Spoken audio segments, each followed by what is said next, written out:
தர்மபுரி மாவட்டம் பாலக்கோடு ஊராட்சி ஒன்றிய அலுவலகம் முன்பு தேசிய ஜனநாயக கூட்டணி சார்பில் மத்திய அரசின் 125 நாள் வேலை உறுதி திட்டத்தினை சீர்குலைக்க முயலும் விடியா திமுக அரசை கண்டித்து முன்னாள் அமைச்சர் அதிமுக மாவட்ட செயலாளர் KP அன்பழகன் MLA தலைமையில் கண்டன ஆர்ப்பாட்டம் நடந்தது.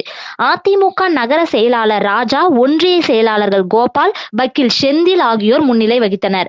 மத்திய அரசின் 125 நாள் வேலை உறுதி திட்டத்தினை சீர்குலைக்க முயன்று வரும் திறனற்ற திமுக அரசின் குள்ளநரித்தனத்தை தோலுரித்து காட்டினர்.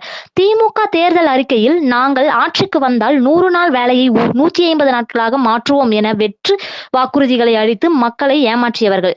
இன்று மத்திய அரசு அத்திட்டத்தை செயல்படுத்துவதை பொறுக்க முடியாமல் மக்கள் மத்தியில் குழப்பம் ஏற்படுத்தும் வகையில் 125 நாள் வேலை குறித்து தவறான கருத்துக்களை பரப்பி வருகின்றனர். திமுகவிற்கு தோல்வி பயம் வந்துவிட்டதால் இதுபோன்று செயல்பட்டு வருவதாக தெரிவித்தார்.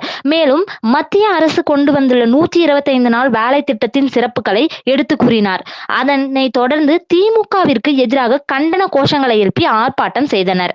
இந்த ஆர்ப்பாட்டத்தில் தேசிய ஜனநாயக கூட்டணியை சேர்ந்த பாஜக, அதிமுக, அமமுக, பாமக, புதிய நீதி கட்சி, இந்திய ஜனநாயக கட்சி, தமிழக மக்கள் முன்னேற்ற கழகம், தமிழ் மாநில காங்கிரஸ் உள்ளிட்ட கட்சி நிர்வாகிகள், தொண்டர்கள் திரளாக கலந்து கொண்டனர்.